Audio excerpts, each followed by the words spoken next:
The latest in pop culture and nerd news, an unhealthy obsession with pizza, and more Trek than 12 Green listeners Lantern. can handle. Seriously, guys, we could use a few new subscribers, so, tell a friend, please.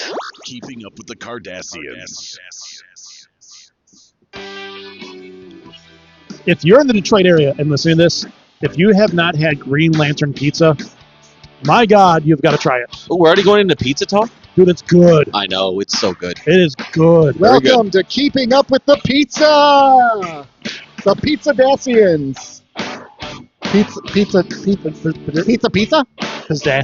That's copyrighted. This is Nick. This is Rob. This is Joe. And we are excited because you have a very special episode in tail for you. Yes, today. you do. We are not reviewing Star Trek. We're not reviewing Star Trek special Hell yeah. episode because we have an interview.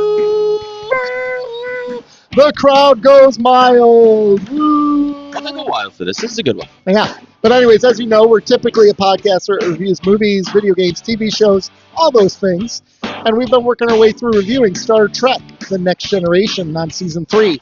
Today we're pausing because a book came out the other day. A book that Rob is going to quickly grab in the meantime. A book came out known as Star Trek, Open a Channel, A Woman's Trek by the wonderful Nana Visitor. Friend of the show. Fantastic. She is fantastic. And we had... Best friend of the show. Yeah, the non-visitor. we had an opportunity to sit down and speak with her. We tried to get her... We tried to encourage her to let us get IMDb credit for things she's been on for us. She laughed at us. But she also informed us and was a wonderful guest to have on. So we're going to play that for you here in just a moment. What was your biggest surprise in this whole book thing? That she came on the show again. That she came out. No. I was surprised that you guys could read. Oh, thank you. It was surprising. I was actually, you know what helped? Lots of pictures. Sure. Picture books are very important to me. I need pictures. We- And it was in color. Yes. Yes. Now, we did talk about the book a couple weeks ago about how it's a hefty book. It is Hefty. like an encyclopedia. It is a textbook, It's got girth. but it's not dry like a textbook. Textbooks, it's engaging, it's informative, it's riveting, it's heartbreaking. Absolutely all those things. It's also gorgeous. This is a beautiful book. Well put together book. Yes. It really This is. is a beautiful book. This is a very It's beautiful very book. high quality. Like everything about this book is the highest of high quality. It is. It truly is. So we encourage you, definitely, and not just because Nana came on the show, but because it is a good book and it's worth the read, and the message in the long run is important. Mm-hmm. So if you haven't read it or buy it, go to the library if it's there. Yeah, wherever you can get it, whether you like Rob said, even a library, if they have this and you can check it out just to read it for a period of time, do that.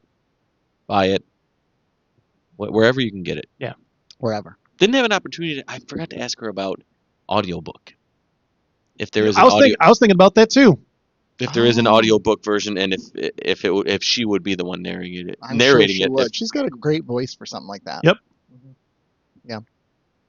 Well, gentlemen, shall we turn it over to that? Let's turn it over. Because I got a toot, and I'm very comfortable Oh my tooting in front of There's you. we're not going to do any news or anything before. Toys R Us is opening in Chicago. I was figuring we'd do it after. Saturday.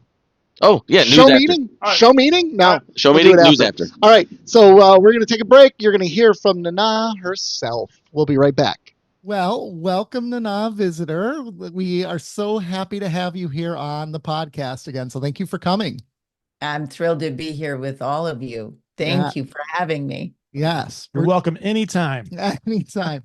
And Thank you. we're so excited you're here because, as you know, it's a big, we know it's been a big month for you because your new book just came out. As you can see here, Star Trek, Open a Channel, A Women's Trek. And it is, the easiest way I can put it, it is one of the most insightful, heartbreaking, but also joy-filled books I think I've read in a very long time. So thank you for crafting you. such an amazing book. Thank you so much. Thank you. Yes. As I was reading your book here, it really surprised me I've been very aware of the male privilege I carry in life. I'm very well aware of that. I grew up in a house with strong women. I was the youngest in a family of all women, and I had never been taught that women couldn't do anything, right? So I go out in this world and I see this world being very different in my household. And I've always pushed back against that. And I always pictured the world that some of these things you're writing in here, I pictured that as a world from the 50s and 60s with Mad Men, right? I didn't picture it happening in the 80s and the 90s. And that just really surprised me and blew my mind. It, yeah. And it's the slow drip. It's the slow drip of everyday accommodations that I know I made to be able to get along in the world. Those are the ones that you suddenly go, wait a minute, why am I walking like this in the world? Figuratively, it changes who you are. And those are the ones that are very sneaky. Yes. But there's also the things that are right out there, like my description of my lunch with my agent. We were just talking about that. I could never imagine anyone saying that to me. That just blows my mind. And to know how common that was. Yeah. And you mentioned not long ago. Yeah, and you mentioned 80s and 90s. We're talking well, so less this than was a 7 decade. years ago. This was 7 years ago. I was 60 years old. And at 60, I thought, okay, there's certain things that are gone for me, but at least I'll have the no. It was like, you have neither. Right, exactly. But I will say, and I will always point out, with certain individuals who took advantage of what the culture was saying and doing at the time and didn't grow out of it. There are so many men who were mentors who opened doors for me and stepped back and said, come on, do what you can. Now it's up to you. And that's so important to mention, because it's like all of us were, dripped with the honey of the culture changing what we thought we could do and not do. That's men and women both. Right. And it seems like, too, because of the way the environment was, you almost, as a woman and as a man as well, you had to be careful how much you pushed back against the system. Because if you push too hard, then like you mentioned in that story, then you would have been blackballed and you would have been cast out for that. And I'm sure many men and women felt that over the years. Absolutely. And in Hollywood in particular, and probably in a lot of systems, there's the line you hear all the time. Look, if you don't want to do this, there are 10 more waiting behind you. Step aside. And so that, that gives you incredible angst and incredible choices. Well, how do I navigate this? Well, what do I give up? Do I give up? Do I just step aside? Yeah. And I think a lot of people make the choice in Hollywood to step aside when it comes to that and go, I can't take the life. I mean, because it's sort of, I mean, it strips away your power and autonomy to make these decisions. You don't get to make them with open eyes. You have to make them with this sort of baked in anxiety now of, am I going to get this job? Am I going to get any job? Who does this person know? What is the spider web of networking behind this person, that if I say no to this one, is it just this job or is it multiple? So that's exactly right. And with this agent, he told me, listen, if I let you go, I'll make sure no one picks you up. And that's like a real thing. And you said something interesting, and I just recently read in a book. I love neuroscience and everything about it, and it's a book called Widen the Window. And what they have found, what researchers have found, is that there can be an event. One person will have trauma from it, another person won't. The person who has trauma from it has the belief, or actually had the experience, of having no agency, being helpless, and being helpless causes trauma. So how many trauma with a small t's happen in the workplace when someone feels that they don't have the agency to, say, wait a minute, I saw something illegal happening here, or this person was treated with bias, and you just kind of step back and get frozen and go, uh, I don't have the ability to make a difference here. And it's kind of like one of the things I really enjoyed was an analogy you made about trauma and the game of Jenga, and how you just kind of take the little piece out and everything starts to wobble. And it's that way. It's kind of sad that I never thought about it that way. But it's true. The more hits you take, the more likely you are to fall. Absolutely. Now I actually went over that with my son the other day. Like, you take all these little hits, and it's like, you ever play that big Jenga game at the wedding we were just at? And he goes, yeah. I said, that's what happens, man. Well, so I still, and it makes me think excellent. Excellent.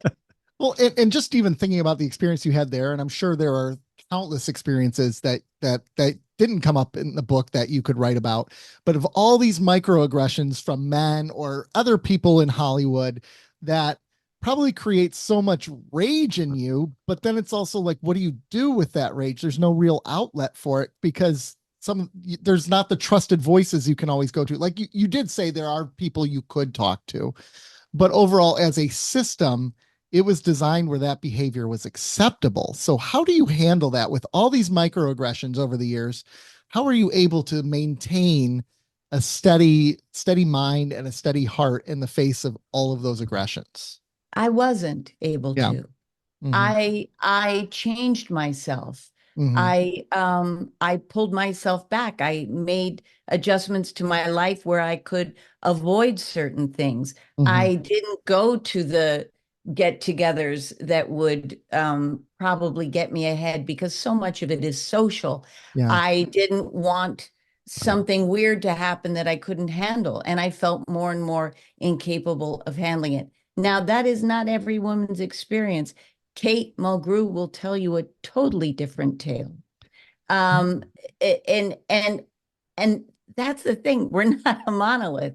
But when you talk about Jenga, and I started with trauma and continued to have it in my life, then I'm going to wobble faster. I'm going to start to protect myself. I'm going to start to change my own trajectory to make myself feel safe. That's not true of every woman. If they haven't, if they feel capable of handling it, they just go forward and muscle on. I've been told. But yeah, that wasn't the way it was for me. Well, and you mentioned Kate, and she said in there that men are just as much victims of the patriarchy as women in some cases. And that really stuck with me because, again, I think there's this idea that just because if there's this system that you benefit from, men benefit from patriarchy, we have this sort of privilege, and it becomes this bad word to men where you feel like, I can't say I have this privilege because it's bad. It's not wrong to have the privilege. It just depends on how you use that privilege within society. So many men have become victims in the sense where they've been thought to say, oh, I should be almost ashamed of it. And so just live into the system as opposed to owning it and saying, now that I have this privilege, what can I do to make a more equal and just society? Here. But also, right? But also, there's the culture of the media that tells men that there's a certain look, there's a certain way, there are certain things that make you valuable as humans. And if you don't fit that, there's something wrong with you. And that is so damaging to young men, or the emotions that you're allowed to have, all of it. I mean, I look at posters for Marines and I get really annoyed. Yeah, exactly. Well, and I even think about sitcoms of the 80s and the 90s, right? Of the husband who was the stupid, lovable father, and the wife who would just take it and bear it. And she was viewed as kind of being like anxious all the time because she never knew what her husband would do. So we always like empathize more with the husband than the wife, and it never made sense to me. Right. And until you are kind of articulated in the book, I didn't appreciate even the way it was shot program that in the viewer as well. The power shots, the close-ups, the foggy lens, or never in a million years would I put that together until you read it. And then I thought about it and said, oh yeah, that makes sense. Mm-hmm. Mm-hmm. I wasn't Yeah.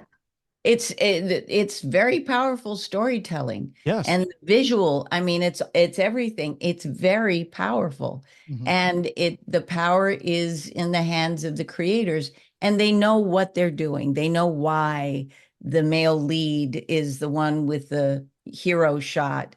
And, you know, the example of that was so interesting to me was Denise Crosby's last show. Mm-hmm. And when you look at it through that lens, it's almost funny. She's this tiny thing, This little giving hologram, them, you know, like really the Wizard of Oz, giving Yeah. out, Yeah. you know, you have this and you have that. She's got nothing. She's dead. Mhm. And Right. it was quick and brutal. It was Yeah. like there was nothing, there was no reason for it to be like that. Mhm. Although I have found that when producers or writers get upset about you leaving, it tends to be that way. Yeah. The Yeah. same thing for Terry, wasn't it?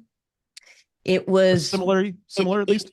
It was brutal, quick, and no dying thoughts. Well, It's just done.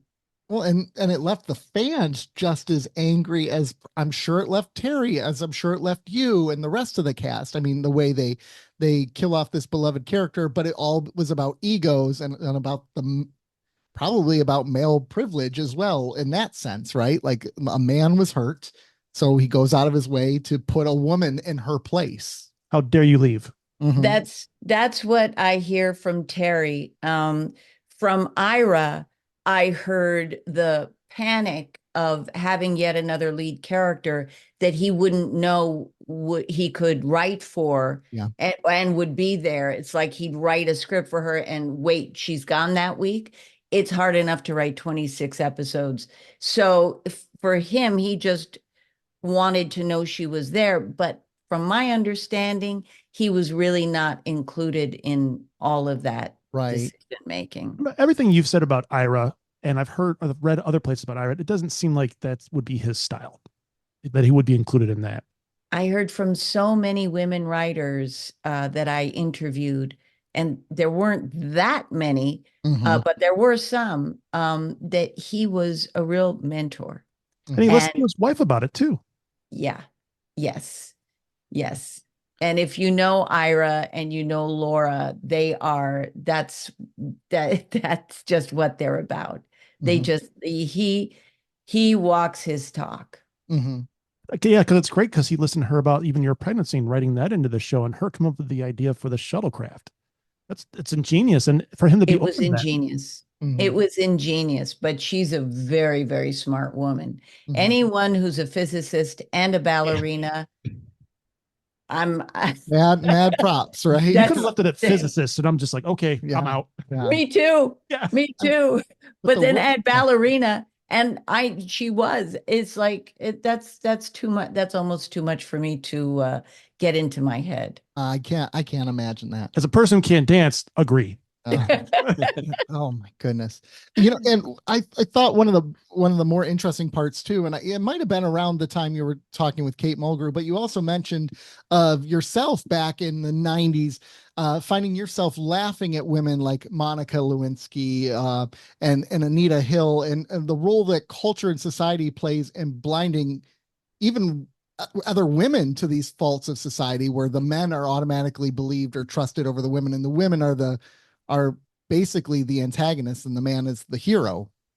That was the sticky substance when I look back, and it's not a fun process to look back like that and be honest about where you were. That's what I found myself stuck in, and realizing how much I had shifted my beliefs and how I behaved based on these rules of behavior. And it's a game, and you try to play the game and not end up in trouble. Just try to get through without having to sleep with anybody, without having to get in trouble, without getting fired. Play the game.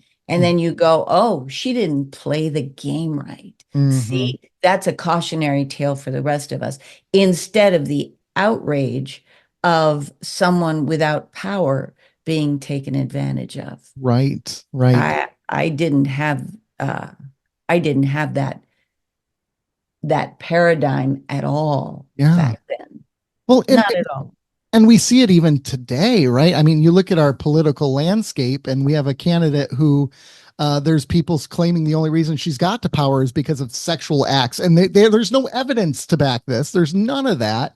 But it's just this idea that, well, how can a woman get so powerful? Well, there's only one way. And it's such an adequated belief system, but it's so pervasive in our society. I'll tell you, I'll take it back to Star Trek, what you just said. And it's like Enterprise. When I asked Brandon, who was amazing in my interviews with him, so forthcoming, so thoughtful and truthful about himself, real self-examination. I said, what happened with the women of Enterprise? And he said, we thought we did all the work in Voyager. I mean, that everyone would look at that and go, yeah, okay, now we got that. Women can be in power. That's not an issue. And it's always an issue. It's nothing that we can, just let the gas off. You can't. You cannot stop. No. The closest story I have for you is in theology. When we talk of God, I haven't said this in a while. I'm a pastor, right? So in theology, when we talk about God, when I was going to seminary, they said, look, here's the thing. You have to eliminate just using he language for use of God. You can use she language for God, but you cannot use male pronouns for God. And for a while there, I thought about how unfair that seemed. Okay, so I can use she for God, but I cannot use he. But the problem is the brain, if you don't give God a pronoun of she, always will default to the image of God as a male. So to correct all of this damage, to correct thousands of years of damage of viewing God one way, you have to keep your foot on the pedal. You have to keep using female pronouns. You have to keep using this, or else you're not going to help correct those images. And that's kind of the way I think about it. Even with Enterprise, they took their foot off the pedal a little bit there, and that set them back a while. I agree. There are audience members, women who do not agree with that, who love T'Pol, and who I just got it. It was like I was interviewing her. No, she was interviewing me and told me, but I loved her because she was in a group of men and kind of all by herself and struggling. And that meant a lot to me because I was an engineer at the time and doing the same thing. Oh, yeah. So just seeing an example, even if it's not one that shows you a way out of the situation, seems to let people into a story. Right. Right. Gives them more agency in their own life. They can see themselves in that character. Right. That's power. Right. And imagine being kick-ass like T'Pol and getting the job done and not quitting, even though the guys were hard on her. Yeah. Yeah. I mean, imagine having to do all that work in a cat suit with humans who smell like garbage, right? That was the whole thing. Vulcans thought humans smell. Yeah. So, I mean, she's a lot more powerful than people gave her credit for. Heck, just in the cat suit, that had to be tough. Oh, gosh. Yeah. Yeah. Yeah. No, look, the cat suits are tough, especially after lunch. It's just, there's no doubt. I can imagine. Has this shrunk since noon? Yeah. It feels like it's a little different. Oh my gosh, I don't know what's going on. Exactly. Yeah. It's like, oh, don't take a profile shot. Not now. I want to talk about the chronology. Do you feel like there's been, starting with the original series and then to next gen, DS9 and so on and so forth, all the way through Discovery, do you feel like each show and each cast, the women there have sort of passed the torch and did the work that they could in the moments that they had, and then sort of presented it to the next group and said, take this and run with it? Or is each one, do you feel, has their own set of responsibilities and stories and challenges. I think that's baked into each story, to each show, what was allowed, what was examined. But I see that the showrunners, with the exception of Enterprise, found it necessary to, look further and further into the future and imagine answers for some of this stuff that we went through. Our Terry's and my costumes came with lots of filler for our bras and, a need to be thin, certainly for Terry because she was in the sexy box. I was not. And you go to the latest show where you see all different shapes and sizes. It's no longer this cultivated rose. Yes. It's a bunch of beautiful wildflowers, all unique, just the way we come. Yes, absolutely. And I was trying to talk to these guys before we started recording about the difference, trying to marry writing in a time where racism and sexism and all these things are very prevalent, trying to write a show that looks beyond those, how difficult that could. We're trying to write hundreds of years into the future where we've moved beyond these issues, and it's being written by people who are straddled with these issues and who have these mindsets still. How and frankly, some who are maybe part of the problem. Right, that's what I'm saying. Is these people are the ones with the pens and the paper and the ideas that are pushing forward. How difficult that has to be to work in that environment where you're trying to portray to the viewer something that's much different than you're being presented. Yeah. And the thing I realize is that in, systems where there's a titular head, you can try to do everything you want underneath that. The writers can try, the directors can try, but until everybody from that head down is on the same page about it, it's just not going to work. It's not going to happen. Right. It's not going to be allowed. And even a woman writer is going to know, can't do that storyline because that won't be accepted. So I'll take it here. You learn the rules and have to follow them. Right. So that's why women in executive producer roles, that's why Jerry Taylor was so influential for Voyager and changed so much. When you were writing in your book about Jerry Taylor and how that's when Troy went in her uniform, I never put that together. I knew she was the showrunner back then, but I was young and probably stupid. And I didn't really put that together that, Crusher started getting more airtime and until they were seen together more. Yes. Until Jerry Taylor took over. And I know you spoke to Jerry Taylor, or for the book, I should say, and she just not long ago passed away. Kind of talk about Jerry Taylor for us.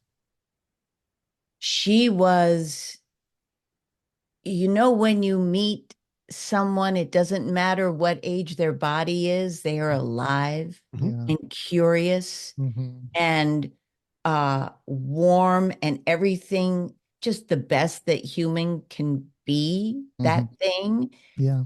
That was Jerry as I experienced her. And she was so honest about, she taught herself to write. Her husband left her with 3 children and she went, well, I always wanted to write. So she put her children to bed and teach herself how to do it. And she said that it was always with fear, but it was also with not knowing how hard it was to become a writer that she moved forward. And through it all, she was such a steady hand and such a comfort. And she made the writer's room, which, as we've probably all heard, there are many, not just Star Trek, there are many versions of a writer's room. And it can be scary and You can be condescended to, you can be shut down, you can know the rules that the only person to talk is the head writer, or it can be like Jerry Taylor's room, where everyone had a voice and it was safe, and you brought up ideas and it was collaborative. Yeah. All her writers had nothing but great things to say about her. And you can see her influence on Voyager with the chief engineer being a woman, the captain being a woman. She was great. Yeah, Step forward, especially in the 90s. B'Elanna is quite the character, Oh, yeah. being biracial and a brilliant engineer. There was so much to mine there, and they did. It's so interesting. She was such a huge stone thrown in the cultural lake globally. And I asked her, what does that feel like to know how that you have you're a direct reason through Janeway, through these characters that caused young girls to say, no, I'm going to go into politics. I'm going to become an engineer. I want to be a leader. Yeah. I'm going to go into the army and go for it. And she was very self-effacing and just basically said, it's amazing to hear that and wonderful to think it's true. Right. Yeah. I mean, truly, to think of the women she's inspired. I mean, thinking politically, AOC was a huge Star Trek Voyager fan. Loved Stacey Kate Mulgrew. Abrams. Stacey Abrams, right? These strong women who were able to see themselves in these characters and see what a society could be if we move past the lens of racism and sexism. And it's just truly, it reminds you that, again, the work is not done, nor probably will it ever be done. We should always be a work in progress. For all of us. Absolutely. Yeah. Yeah. I was reading these stories. One of them that hit me really hard was about Grace Lee Whitney and the abuse that she kind of suffered at the hands of Hollywood and her experiences on the set of the original series, yet her resilience to come back almost stronger than ever. What was it like writing about someone like Grace? I would have loved to have spoken to her, and I would love for her to be alive in this moment because I think she probably would have blamed herself less than I read in her book. And I highly recommend her book. It's really interesting. And it was interesting to me to see how many times she said, well, of course I didn't get ahead because I was stupid. I didn't want to sleep with him. Yeah. And it wasn't like there was no irony involved in how she said it. It was that was just the fact of it. And I just wish she could see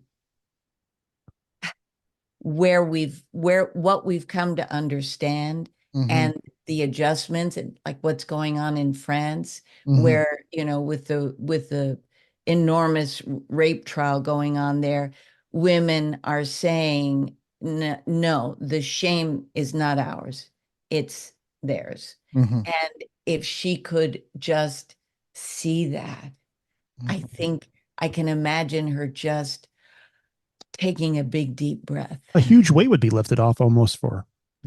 That's how I imagine it. Yeah. That's how I imagine it. Because it's awful. And I've thought it too in my life, going, well, I wouldn't do that, so that's on me. Yeah. Instead of going, well, actually, this was a cultural thing that was happening, and there was nothing else that could have happened for me because I wouldn't go down a certain road. Nothing to do with stupid or weak or anything like that. It's choice, and it's a choice against craziness. Yeah. Well, you say craziness because I totally agree. I'm reading the book, and as you're getting through the 60s and the 70s and the 80s and the 90s, and you're reading about all this, obviously it's a little bit of my privilege as a white male. It's a little bit of just being ignorant to it, but this the abuse that women had to go through, both psychological, physical, oftentimes, and it's like, and still how go is through. yeah, it's still how can people? The moral question just blew my mind, and it just I was totally ignorant to it. Yeah, how do women not rise up and kill all the men? That's what I think. When I read that, I'm like, we are so lucky they have So, not how decided. How are there any of us left? Yeah, Honestly, I mean, I would totally get it, and I might support it. I know. I'd be joining the army. Let's go. I don't believe in war, but there are exceptions to the rule. But that's the thing, I think, and that's why it's called Open a Channel, Mhm. because just the awareness changes everything. Does. And I don't think that women need to go to war. We need to talk. We Mhm. need to talk to men. I remember when Samantha Cristoforetti made me feel like a dinosaur with a question I asked her. I ran to my husband and I said, listen, listen. And we had a very traditional marriage starting out in terms of, male role, woman role. And we both liked it that way. It was certainly what I was used to Yeah. and what I thought worked. Mhm. And in the 22 years, it's come to not that at all. And he's come right along with me. And I remember running to him and saying, we've got to change something here. I just heard myself and I sound like I'm from the 90s. And he went, oh my God, yes. Okay. All right, done. Right. And it's just the conversation. It's the awareness. It's Mhm. like, wait a minute. Yeah. Wait a minute. You don't have to be ashamed, but you have to own it and then work to move forward from it. Right. That's the important part. Yeah. There's an activist by the name of, I think her name is Loretta J. Ross, and she says something wonderful. She says, don't call people out, call them in. Mm. And I totally believe that phrase. Calling people out just activates nervous systems and shuts everything down. Calling them in by letting them understand what a certain dynamic does to you Mhm. can in certain circumstances change everything. Mhm. Yeah, calling people out sometimes activates your fight or flight, and neither of those Exactly. is when you're trying to have a conversation or correct a behavior or move forward from something, neither of those reactions are going to get you anywhere. Mhm. Either No. either the other person's going to run or they're going to sort of dig their heels in, and you're not going to get anywhere with them. So I like that. Call them in, not out. Mhm. You know why they dig their heels in? Because it's what happens to us when we are in something fight or flight. It's old, it's ancient. Mhm. And having a difficult conversation will have the same physical effect of seeing a tiger in the distance. Mhm. Now you're getting ready to run or fight the tiger, right? What Mhm. you don't need is to sit there going, now, wait a minute, should I be leaving now or should I let the tiger go? Would the tiger maybe turn around and go to the watering hole? You don't need your brain. Mhm. So it gets shut down. So Yeah. the minute you activate that, people's brains are shut down. No longer are they thinking, are they able to communicate with you? Mhm. And even worse, they might not have had a brain to begin with. That's true. I've always viewed it almost too like my goal with someone, especially if I'm trying to change a harder mind, is to not go in that assuming that I am coming from the position of superiority or the position of power. My goal is to create a collaboration rather than a cooperation, right? Like my goal there is to engage in conversation rather than to do you understand what I'm saying? No, I want to have a true conversation. So my motto in life has always been collaborate, not cooperate. There's a teacher out there who teaches. Please go ahead. I never thought of the word cooperate like that, but that's Mhm. true. Mhm. You cooperate with someone With the who's system, right? yes, We cooperate with the system. yes. Yeah. So how do we collaborate with it? How do we work within it, but also change it? Love that. My experience with you. I don't know what all the yelling at me for is, but No, that's just natural. Well, it's That kind of comes like with our there's a book relationship. out there that talks about outward mindset, where you're more thinking about the other individual, how you're addressing them and their issues, and what are they going through, and having that outward mindset to include them into what's going on. It's kind of similar in a way. Mhm. Listen, that's what's going to save us is this collaboration. I just recently read that there's one school of thought, or this is the main school of thought, I'm not sure, that the Neanderthals died out, a specific group of them, because they isolated themselves and they didn't find the new cool way of making weapons like the humans were doing. That whole And they fire thing. eventually, yeah. Yeah. And they eventually just died out. Yeah. So the collaboration is our way forward. Yep, exactly. So in 20 years, what will we be saying? Wow, I cannot believe we used to be that way. That's the question I asked everyone. I asked two questions that I really wanted answers to. Okay. In 20 years, what is the cultural amber we will realize we were in 2024? And no one, and everyone said to me, how can I know? Because I'm in it. I mean, that's very true, right? And so I don't have an answer to that. The other thing I asked them, I said, if you're creating your own Star Trek, and you're going to come up with, in 300 years' time, one of the biggest issues for women is childcare. What's the solution? I want Star Trek, because they're so good at coming up with these things, come up with a solution. No one had an answer to that either, and neither do I. Let's get the writers in a room, have them brainstorm, workshop. We'll make this That's happen. it. We'll just That's make it. it. Up, Yeah. Yeah. I mean, Keiko had a school. Yeah. Yeah, that's She had a true. school. So, I mean, that was like childcare, it's education. It's Well, she had a school because all the kids were sitting around because they were on a station. Wasn't there a virus or something like that? It was like reeked of COVID at that point when we watched it. I remember. No, it was the I station just didn't. The kids hadn't have anything to do. Jake and Nog Yeah. were goofing off. Yeah. you can't have kids running wild. Can't have that. Can't have I that. mean, that's you just can't. Yeah, I thought that he was making a more active thing for her. If she was a horticulturalist, I think. Yeah. Yep. Yes. Yeah. An arborist, and then moved her to teacher, thinking he would be more active, and it just wasn't. Yeah. Right. Because they got stuck with what that would be. Mhm, Yeah. mhm. I believe I heard you mention that when you were asked to write this book, when you first started to write it, it was much different than what you ended up with. Is that accurate? What's accurate is that Ben Robinson approached me and said, he said, I think there really needs to be a Women of Star Trek book. They've affected so many people. Mhm. And I want to do an artist rendering of each character and then have a paragraph on the character, what she did, and maybe a word that describes her, mother, warrior, along those lines. And he wanted me to write those paragraphs. So it's a much different book than that. And that would make sense as a coffee table book. What I've written isn't really the usual coffee table book, but to his credit, he went, go. Just all right. Because I said, yeah, but what about the cultural effects and what they were looking for, but what they were living and how they saw it and what they wanted. And he absolutely gave me the room to do all of it, all of it. And CBS read it and didn't ask for any changes. Which is huge. Yes. Wonderful. Huge. Yes, that is huge. Huge. Yes. Yeah. Wonderful. Yeah. More on a lighter note, you went in this book and you had to get all these characters and get exposed to them. How much Star Trek did you have to watch? Oh my Get this God. book done. So much. Oh my goodness.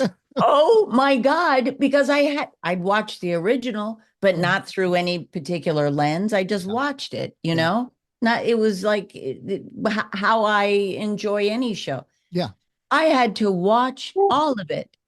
And it was a real job. In Voyager, there's such an arc. I had to watch a lot of that. I watched them all. And Strange New Worlds, I love. It's so good. The musical episode. Oh, I love I find, and I go, damn, it's so well balanced. It really There's was. a man in charge, but he is collaborating and asking and not assume. Nothing is with certainty, but with authority. It's just an example of how to lead. Yes, A absolutely. beautiful example. And his hair is beautiful. His hair is stunning. And damn his hair. Oh man, Right? Anson Mount's hair. Whew. Now, did you skip season 1 and 2 of Next Generation? Because No, I wish I had. Yeah. I watched it. Yeah. I watched it. I had to watch Bless it you. Yeah. Bless your heart. because those were difficult days and confusing days, especially for the women. Yeah. Oh yeah. But, you know, don't forget, this was a World War II veteran, you know, bringing ideas of the future, but he was as evolved as he was, Yeah. and very much a child of the foment of 1968 and Absolutely. all the change that was happening with that. He still was very a very traditional guy. He was born early in the 1900s, you know? I mean, it Yeah. was so of course he had different ideas. Well, plus I don't mean like 1914, but I mean towards the latter part of the century. And he surrounded himself with Maurice Hurley and everybody of that era, like you pointed out in the book. So of course there's going to be no progression there until Michael Piller comes in and it kind of evolves from there. So of course you're going to get that. As much as he wanted to evolve, he's still stuck in his own mind and the people he had around him. Yeah. More importantly, people he probably had around him in their mindset. Yeah. And the ideas for all the women were great. Yeah. But there was this, and it was happening in the time, and that's important too, that women were entering the workplace, and that was threatening for everybody. Yeah. That was scary. That was scary for men. Wait a minute, I'm losing my job. It was scary for women at home going, wait a minute, there are women with my husband all day. They didn't know how that was going to work out. This was all new to everybody. And so it brought with it a fraught tension of, oh, well, if there are men and women together in a starship, they're all going to be messing around. You know, it's all going to be weird and like that. And I think he liked that he liked that idea. Oh yeah. You know, but not on Picard's ship. Yeah, but not on Picard's ship. Only if they're drunk or drugged or something's happened. They've got a virus. They can't walking around. You never know. Oh, you never No one's safe in Riker's. So now that you've watched all the series, we talked last time we talked with you. We talked about how Deep Space Nine was always kind of treated like the stepchild. When you watch the series, do you see why fans maybe responded that way, even though it's not the right reaction? Because Deep Space Nine is our favorite series. Yes, but can you see it a little bit more? This is what I saw. A young man, and I think it was posted on your Instagram, going through the differences between the people, the characters on Next Gen and the characters on Star Trek Deep Space Nine.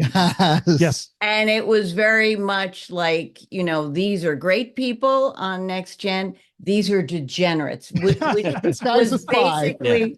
But we need a Taylor. Which was basically his point. And my first reaction was like, ow. And then I thought, this for a young man, it would be very threatening to see a gray world. Much easier to accept Next Gen and to feel that things are being controlled by the adults, and I'm going to enter this world and there are rules and everyone follows them. And there's someone in charge who's going to be like my dad and it's going to be okay. So I went, well, there's the difference. I think Deep Space Nine is for a different point of evolution. I would agree with that. I would always, when I watch The Next Generation, I love the series, but there's always this air of pretension that's behind it, like this preachiness that I struggled with, because the world isn't as black and white as that, and it cannot be that way. And to see real characters deal with real situations and have to respond in ways that are not always the best responses was really enlightening for me and powerful in Deep Space Nine. And if you're all different and stuck on this, little area, how are you going to work it out if you can't leave? You cannot leave. So now what? You got to work it out. And I feel like that's what we did. That's what the arc of the whole thing was, to it, certainly for my character. Now that we're talking in person, I want to say thank you for contributing to one of the, I don't know if you remember this, but the little special we did for our Patreons where you recorded a little bit for our little show we put on. Thank you for doing that. Absolutely. You had every right to say no, but when you said yes, I was like, this is awesome. We're gonna work on getting it on your IMDb credit. Yeah, we're gonna make soon, sure it's so on there. we'll update your Wikipedia. Oh, no, that's okay. That's okay. So here's a question for you.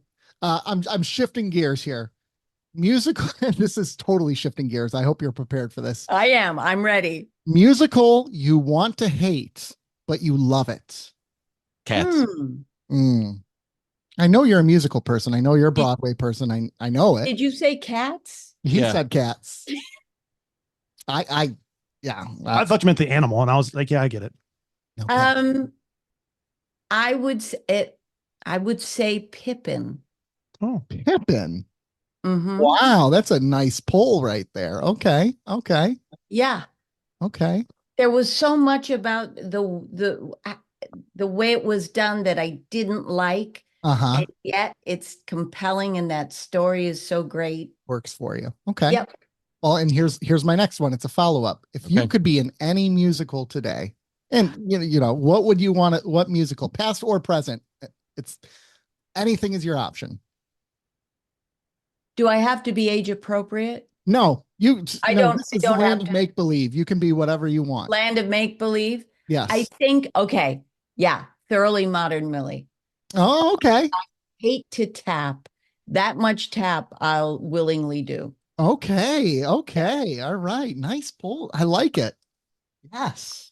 You guys are like, no, I don't know what you're talking about. I mean, I'm not a theater person as much as you are. And I answered with stream of consciousness, green light thinking, Cats. Like that's Is that the only musical you know? Is that the only musical you know? No. Okay. I don't feel that that's fair. It's probably one of maybe 5 that I know. I'm sure. All right. It represents a significant percentage of the musicals that I do know. But it is not the only one. So what's your answer? What musical would you be in, and what musical do you love that maybe you don't want to talk about loving? I want you in anything that you don't have to sing.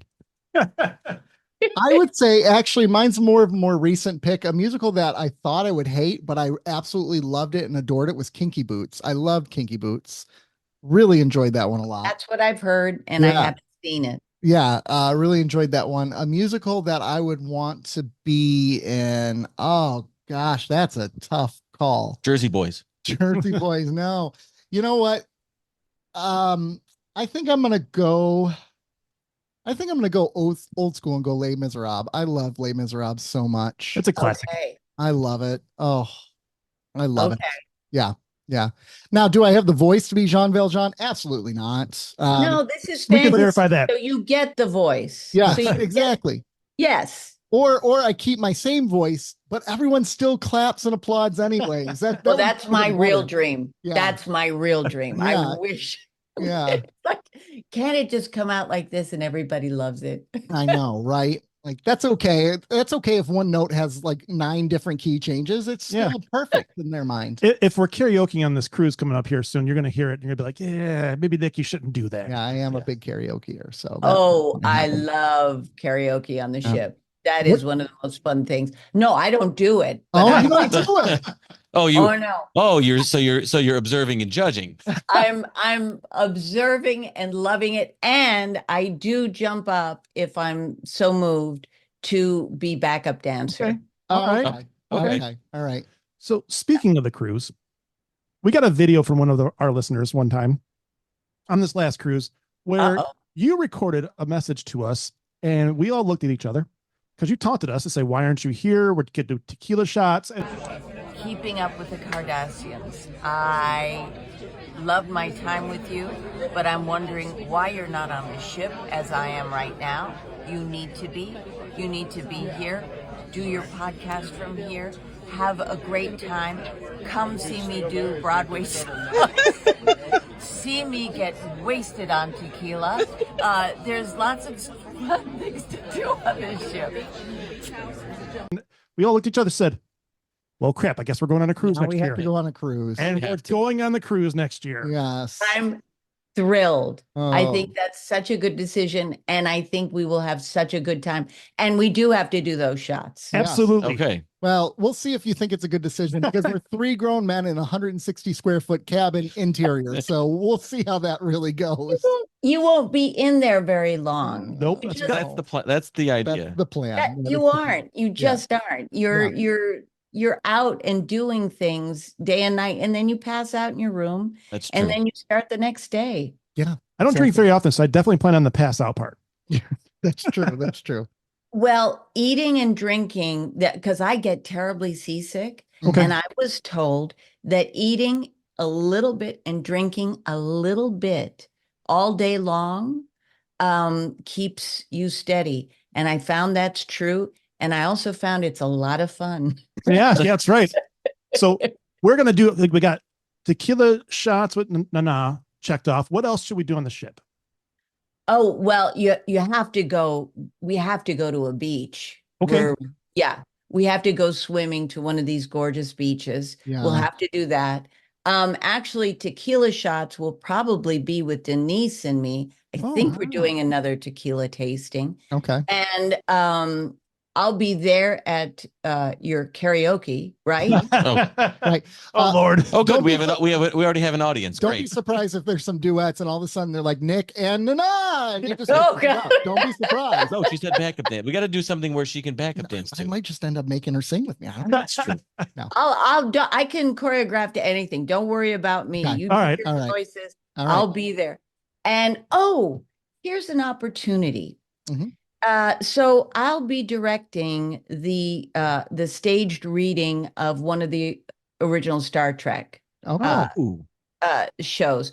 Which one do you think would be Ooh. really fun to watch? Usually it's third season. Oh. Gosh, I would choose like a really bad one of the episodes. That's like the third season. That's why she chose third season. Yeah, When is the like, Tribble like episode? Spock's brain or something like Yeah. that. Or I directed Spock's brain last year on the ship, did you? and it Okay. was great. Oh my Is it gosh. Trouble with Tribbles? I think- Is that the one? Trouble with Tribbles is Amic time might be a lot of fun because there's the whole battle sequence in there. What is it? Amic time? Yeah. All right. I think that's second season or first, though, I'm Yeah. going to look at it. There you go. That could be a lot of fun. because there's a lot of tackiness in that episode, but could be a lot of I fun if saw it, done but right. now I've got to look at it through those lenses of what would be really fun to make all these actors. Make them do. Yeah, Yeah. exactly. Instead of fighting with sticks, we could be a slap fight. It'd be Yeah. great. Yeah, great. That's the stuff. That's the stuff we want. All right, good. Yeah, so those are some of the things that you do on the ship. The other thing you do not miss is Denise Crosby's, she'll put on one of the classic episodes. I think she also does some next gen. They Mhm. take the sound out and they Oh, have the actors with, add the voices, and it's all improvised. They're just watching the screen right in front of you, and they all have Mystery Science Theater 3. I don't know. Kind of. Yeah. it's done very late at night so that there are no children present. Excellent. And You you, And can it get a full is day of drinking in. hysterical. It's the one event that people are hanging from the rafters. It's So we got to get there really- hours early, it sounds like, to get a seat. And I think Tawny Newsome is going to be there Oh, she's again. fantastic. Mhm. So, as an improv person, she's just ridiculous. It Mhm. was so fun to watch her. So, yeah. And Denise is always hysterical. So, yeah, those are just a couple of the things Okay. that are to do on the ship. All right. Well, These are very nice because exciting. these are things that we had in our brains before. Absolutely. So these are additional things that we already had. I was looking for pointers. So Yeah. thank you very much. Oh, yeah. Yeah. Oh, yeah. I'm looking at Joe's notes here, and he says one of the songs he's going to do is "Islands in the Stream," just for the record for karaoke. Now, do you want to be Dolly or Kenny? I will be Dolly all day. Okay. Dolly is All right. All speaking right. of strong women who fought the system and worked within it. Dolly Parton. Wow, Oh my God. what a cultural icon she is. And Lucille Ball. Yeah. Absolutely. Yes. And Lucy Salhaney, who is an executive that, you might not know, but is really responsible for Next Gen getting on the air. Mm. She was wild to read that section Oh, we because did. Oh, yeah. he had to deal with Murdoch and calling her a feminazi. Yep. Remember that Oh, phrase brutal. that used to exist? She had a brutal time of it, although she always made sure to tell me, but I was so privileged to be doing what I was doing, Yeah. Well, it's so funny how that's intended to be such an insult by him, but now it's like a badge of honor. Yeah, call me a feminazi because that means I was fighting for equal rights, right? Like, go Some for of the most powerful women were called that by him. Yeah. it. Yeah. Mm. Yeah, I had no idea actually in the book that Lucy, well, Desi Lou, I guess, was responsible kind of for reruns from the get-go. Yes. I had no idea. I didn't either. That blew But my mind. because they filmed the show and kept the film, I mean, and that I could very well argue that's the real power of Star Trek. Oh, heck that yeah. it's been on the air so long. That's syndication. Yeah, that matters. It's embedded in our childhoods, Mm-hmm. all of us. Absolutely. Yeah. Yeah, for a show that originally was only 3 seasons to have such a huge cultural impact Right. years and years down the road is remarkable. Yep. Well, that's how it built its steam in the 70s, is that through the reruns, people were watching and watching and watching it. Mm-hmm. So much so that there was a clamoring for the films. Yep. Right. And that was Desi Lou. Mm-hmm. Really, Desi Arnaz, he designed all that. He came up with that. Brilliant. Mm-hmm. Absolutely. Absolutely. Brilliant. Yeah, Really for sure. brilliant. Yeah. Now, I know we're coming up on our time here. So is there anything else you want to talk about with your book? Oh, we both got copies. Look at this. We got. I love it. Yes. I love it. Wait a minute. I happen to have it right here. Hey. In amongst other things, my chargers and you should see my desk. It's papers and just a mess of stuff. But no, is there something that you want to talk about? Because you could talk about anything. Oh my gosh, that's an intimidating thing to ask because I have like you asked that question and now it's like I have no idea. I don't know what to do with my hands right now. I'm like totally lost. I don't know. That's all right. Yeah, that's all right. You don't have to come up with anything. No, yeah. I had something I wanted to touch on with the book, not specifically, but in a general term. Through all the stories and conversations that you had putting this together, was there any of them that made you sort of stop and re-examine some of your experiences that you had along the way that you now saw with additional context or in new light? Absolutely. Over and over again. My conversation with Terry Farrell made me realize how I had sequestered her into the beautiful box with all the with all the bells and whistles that come with that and all the assumptions and bias. I had assumed that Jerry Ryan's character was simply a bid for more viewership. Now it may have been, but what it was a thing of beauty. It was. And an opportunity for two women to have a relationship that's not often seen on television. So that certainly changed my mind. Also, with the guest stars in the original show, I assumed that they were, one-off. They were just here in Hollywood and did a couple of guest stars. These were major hitters. Franz Nguyen was a major movie star. She worked with just about every leading actor there was at the time. And that combined with their demeanor of answering me that's just the way it was. Mhm. When I said, yeah, but what about this tree? That's just the way it was.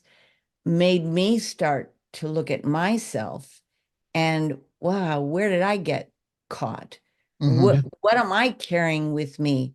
Like cans stuck to my tail Yeah. from the 90s. Mhm. And there was a lot. And I really highly recommend looking back at your life and taking threads of behavior and looking at where it came from.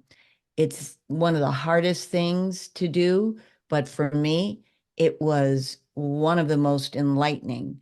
And I dropped so much baggage Mm. along the way of reading this. And Mhm. I dropped so much bias against other women that Mhm. if you had asked me, it was totally unconscious because if you had asked me, it was like, are you kidding me? Yeah. Are Yeah. you kidding me? Mhm. But really, in what I did every day, in the way my mind worked, yeah, I Yeah. had I had some stuff to work through. Yeah. Yeah. Yeah. I totally get. I mean, you brought up the one of the best examples when I was reading the part about between Kate Mulgrew and Jerry Ryan, like hearing about their relationship and what it meant to women watching Seven of Nine on TV. Yeah, there might have been men who were watching it just for, oh, here's a beautiful woman in a skin tight cat suit, but there was millions of women watching it, seeing this person discover who they are, having another strong woman guide her and lead her, and that's the real power behind it. Sure, we can simplify it. Anyone can simplify anything, but to really see the beauty behind it, that's the importance. Yeah. And I heard from so many women who went, "Oh no, that was my character. I'm neurodivergent. Oh no, that's my character." Anyone on any kind of spectrum that doesn't fit the exact middle of the road cultural idea of what a woman was, Yeah. all these women over there, all these women over there, Yeah. and some women right here who were beautiful and empowered and everything that Jerry Ryan seems to be on the outside, Mhm. they all found her to be so valuable. Mhm. And young people too, because it's the process of becoming human. Mhm. Mhm. Yes. Figuring out what your emotions That, mean and why you feel the way you feel in that moment. Yes. that's Yeah. for men too. Yes. So Absolutely. it was a Trojan horse of a character. Yeah. I thought it was all about the costume. I was so wrong. Yeah. Yeah. Right. Exactly.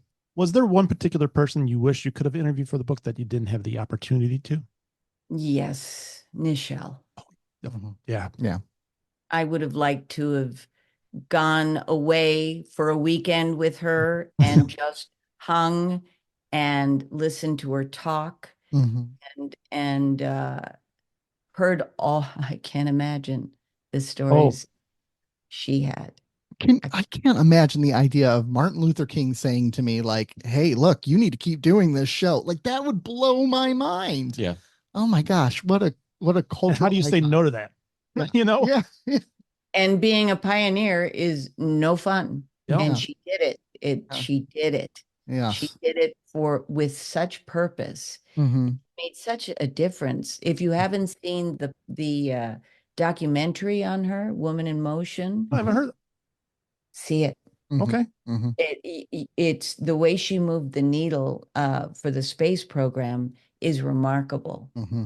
Hmm. really remarkable. And she put grit into it. She wasn't just the face. She was doing it a long time. She was working toward that a long time before anyone made her the face of all that Hmm. diversity in the space program. Hmm. Yeah, highly recommend that. I'm writing it down. There you go. Yeah. The more you know. Yeah. Well, thank you so much again for taking the time to meet with us today. We really, really appreciate it, Nana. It's Thank you. always fun. It's Yes. always fun to talk to you. And I cannot wait Oh, to be on the ship and Hmm. have some fun. Yeah. oh, We're looking it's gonna forward be to it. like it's. I think that honestly, I'm looking forward to that the most. I'm gonna have a tequila shot with a non-visitor. That's fantastic. You are. Yes, you Wow. are. We're going to have fun. I'm looking forward to the pool. To be honest. Hey, like, to each their own. I'm Yeah. looking forward to the arcade. All the games at the arcade. That's called a casino. Yeah, the kid casino is what we call it, Oh, right? you mean the casino? Well, Oh, yes. no, I meant the kid casino where it's all the games. Did Casino, you? I stay away from. That's very dangerous for me. Okay, the arcade. Yeah, that is fun.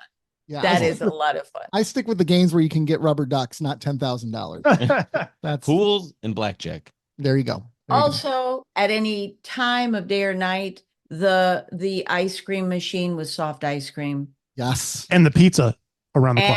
And the pizza, 3 in the morning. I've been there myself. Mhm. Never tastes better than at 3 in the morning. No, I'll be it there doesn't. every day.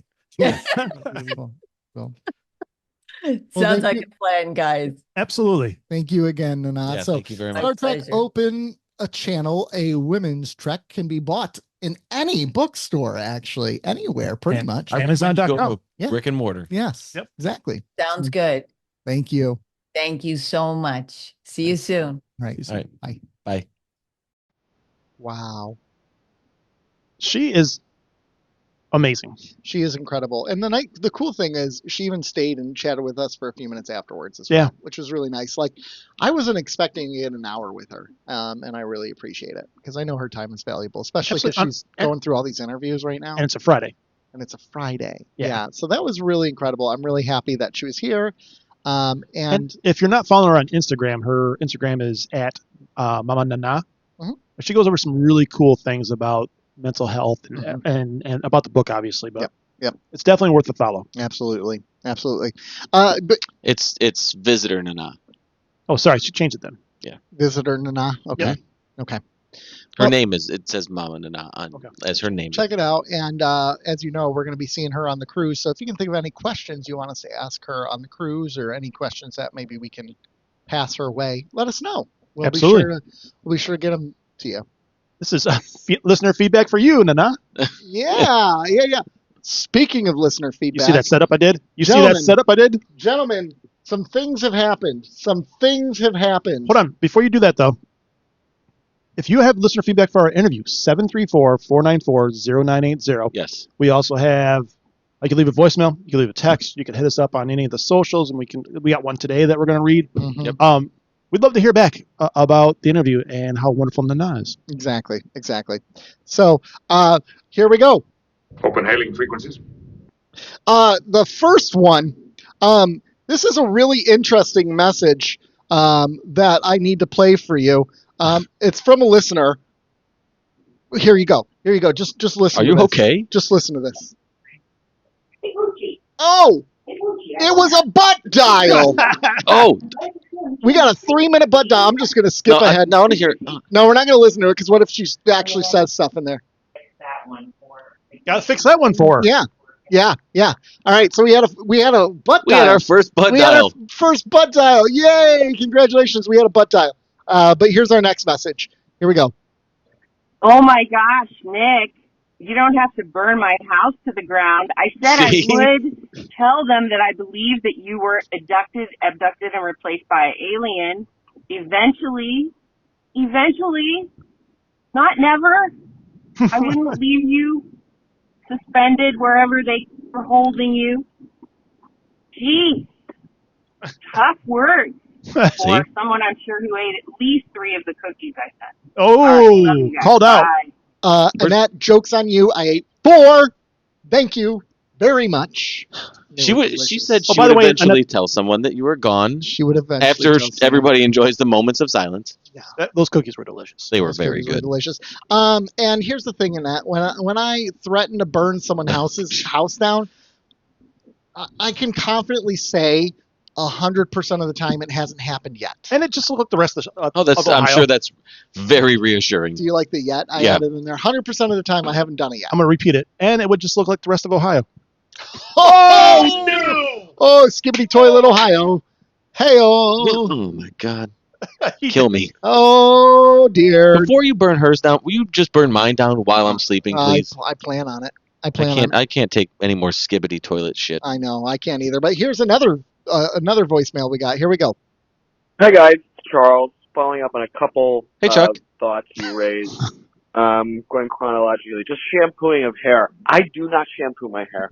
No. And it's not oily. And there's a science behind this. Yeah, there And is. the more we actually. shampoo our hair, the more we lose our natural oils. So Mhm. I shampoo my hair Thanks for listening probably to the once podcast. every 2 years because I've done something ridiculously dirty and I need to get something out of my hair. Yeah, Daddy. But No. my hair is great. My hair is fine. It's not oily in the slightest. I'd say it's less oily than when I shampooed it. Yeah. Okay. You mentioned listeners in Ireland. I get ads as if I'm in Ireland all the time. So I might be, and I'm not using a VPN, I might be the statistics showing you in Ireland. I've gone to Ireland probably twice in the last few years when, you've had the podcast on. Humble and brag. England a few other times. I grew up there. And so maybe it's because I download. There's a download when I'm traveling and it thinks I'm in Ireland forever, but I get advertisements for like McDonald's in Ireland and they're describing the beautiful Irish beef. And I'm like, this is just rude. That's I don't my even know if nickname. it would be better. I like American beef, but you're teasing me. I don't know. So, yeah, I get ads for Ireland all the time. Just for this podcast, though. So I think, again, it speaks to the quality of whatever system we're using here for ads. Reno 911 is a great show. Yes, Yes, sir. it is. Bosch is gorgeous. Mm-hmm. And what the hell does I don't Charles know where know? that's coming from, Joe. And I feel like you backed down. At first you were like, she's a great body, but her face is kind of weird. And then at the end you were like, she's just unattractive. So I think you dug yourself into a hole. Yeah. I also thought it was quite demeaning. No. Compare your behavior to Riker's. Riker is not going around rating women. I love you. Unlike yourself, Joe. So also Sir Pat Stew is packing. Yes. We know that. And no matter what size it is, that's the appropriate size, and that's what we should all be judged against. That's actually. I think that is everything. Thanks, guys, for all that you do. Talk to you later. Bye. I love that All right, voicemail. first of all- Everything about it. First of all, what a From the horrible Irish beef. what a horrible double standard that he says that I can't judge a woman. I can't on their attractiveness, and then he goes and basically tells a story about Sir Patrick Stewart's Johnson. Oh, it's He never said he can't judge. yeah, it's He was calling you out. whatever size it is the best size. No, it didn't look all that big. I'm just saying. thinking they covered. They Again. found a way to hide it for the TV. I'm Again, just saying whatever size it is, it's perfect because It it's is. Patrick Stewart. that's true. He is That's knighted. true. He is It's knighted. real and it's spectacular. And I didn't back down on my take on what Vash, right? Yeah. Her attractiveness. I didn't find her. I found her to be less attractive in the face than you guys did. There was just something about it. But her body was gorgeous. She was, and the costumes she had were also gorgeous. You've lost this argument. I have. Vash was It's really not an gorgeous. argument I should have on this episode. No, not at all. This Not is after terrible the- timing. Not after the conversation we just had, but Yeah, she's beautiful. So, but Now, this isn't. Look at our Yeah. Instagram. Scary enough. Okay, hold on. I know. Did But anybody else go when she said, "Oh, I was on watching your your Instagram"? I was like, Instagram. "Oh shit!" I might have to tell that Instagram that because that was off of TikTok that I got that video. So I might Yeah. send them a message and then say, hey, just so you know, Nana knows about your video. Or if they got any more, send them to me. Okay. I do Oh, they want to have to. clarify that I'm not sexist. I judge all beings. That's true. You just gave me a 1. I rated you a 9.9. I rated him a 6. 0.9. No, just a Oh. 6 because I'm the 9. That was funny, actually. That But was pretty good. it was worth repeating. That was a joke worth Yeah, that's repeating. fantastic. That was Good that was off air. I'm glad you brought it on air. You're Yeah, welcome. Thank It's you. very You're important. welcome. But- I don't but know why we it's so funny though. If someone would we explain it objectify to me everybody. later, I would really appreciate that. Hmm? If someone explained why that's funny, I would really appreciate that. We'll tell you when you're older. Thank Yeah. you. I appreciate that. I objectify everybody on this show. That's true.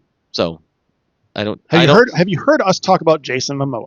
This is true. I don't Mhm. particularly find him attractive like you do. Yeah, but I'm Henry more Cavill? of a Ryan Reynolds Oh, fella. of course you are, because you're just generic with what everybody else thinks. And I like the Ryans. That's right. Gosling, Reynolds, Terrible taste. But we can agree on Cavill. Jerry. Cavill. Henry Cavill. Yeah, but you didn't.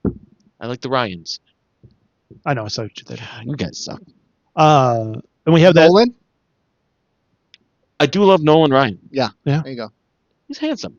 Handsome fella. What about Matt Ryan? No. No. Yeah. No, he's goofy looking. No, he's. I would rate him a 28.3. We have more listener feedback. Okay. We have more listeners? This one comes from Bill. He says, want to hear something funny? I'm listening to the latest episode of your podcast, and just when you guys play the shampoo commercial and finish talking about Dr. Ruth, it breaks for an erectile dysfunction ad. Right after Joe makes the joke about her picking up bananas and lube, and you probably say so, it breaks with, whoa there, Romeo. At first I thought it was a bit. I know you don't control the ads, and that's what makes it funny. Or do we? Or do we? Yeah. So thank you, Bill, for that feedback. We appreciate it. There's one my screenshot after that one that you just read. Oh, the screenshot that he has as well? From Instagram. Oh, it's this? No. What are you talking about? What are you talking about? Joe will do it because he can read. I don't know what you're talking about. Where is it at? I don't see any other feedback. Joe found it pretty easily. Want to know why? It's because it was probably in Annette's house and Nick burned to the ground. Oh, that's true. Oh, yeah, good point. Okay. Which there's a couple of them. It says, I'm also realizing that Next Generation gave Shakespeare, jazz, classical theater, literature, noir, dance, the space western evolved into a vehicle for introducing the arts and sciences, opening minds in the late 80s. And I was thinking about that, how it really was. Like, it was in a subtle way, not too pretentious, in the same way that, because I didn't watch this growing up, but I did watch like Looney Tunes or cartoons that would introduce classical music or these certain things. Yeah. And I grew up as a young adult, like knowing these songs or these composers or these things that I didn't really look into, but they were through cartoons. Gotcha. Yeah. There's a lot of truth to that. Absolutely. Mm-hmm. Yep. And she said, idea for the cruise. Start a buzz for the stars and fans to buy a stake in the Star Trek franchise, like the Packers. Well, first of all, pause there. I responded to that saying, don't you ever bring the Packers up around me. That's true. So we can put it on a network with better interface than Paramount. Okay. Oh my gosh, their interface is so bad. Yeah. It's terrible. Annette, that's 2 strikes now. You're from Ohio, and you've mentioned the Packers. Anything more, and I can't control what Nick does. She's a Yankees fan. I mean, who are you rooting for? Who are you rooting for, Yankees or Dodgers? I'm rooting for the baseball to get canceled. I root for death. I root for the end of baseball as we know it, so it can be resurrected on a starship, starbase, yes, known as Deep Space Nine. Sure. Okay. All right. Whatever. Anything else, gentlemen? Real quick, because this is near and dear to Joe and I's heart, real quick. In Chicago, just outside of Chicago, in one of their suburbs, there is a standalone Toys R Us opening. I'm there. Why is it only near and dear to you and Joe's heart? Because you don't care. You don't like fun. Yeah. You don't have any collectibles. That's a false statement. I have at least one collectible. At least. Don't talk about your wife like that. That's very rude. Didn't you just listen to our whole interview, man? Goodness. Jesus. I'm always going into that box. Picking out the toy. Oh my God. What are we doing? What are we doing? I'm talking about the toy packaging. Lord. Going into the box. Nicholas James Bonsky. No, the way I handle it, the box is damaged pretty bad. Wait, no. God. Leslie, if you're listening to this, I apologize. Because I don't view First of all, it's not your fault. I don't view it as collectible. There's no way it's your fault. There's no way it's your fault. Not from the research we've done. Yeah. Leslie, we're apologizing for Nick right now. For my toy collection? He does not represent the views of the Keep Up with the Cardassians. What are we talking about again? And we'll talk about lower decks next week. Okay. Yeah. Upper decks. Second decks. Oh. Ladies and gentlemen, that's it for today. Oh, thank God. We've loved you. We'll miss you. Call us, 734-494-0980. We'd love to hear from you. And we have more conversations upcoming on the show. Yeah, more conversations coming. Follow us on Cardassians Pod. Mm-hmm. Follow us at keeping_up_Cardassians. Nailed on it. Instagram. We'd love to have you. And Patreon, $2. Patreon, $4.05. Nana's going to be on there early. Yep, we're going to put it up there early. So thanks for keeping up with us. We'll see y'all later. Doesn't really help because they're hearing this show. I'm trying to advertise. Oh, you cut me off.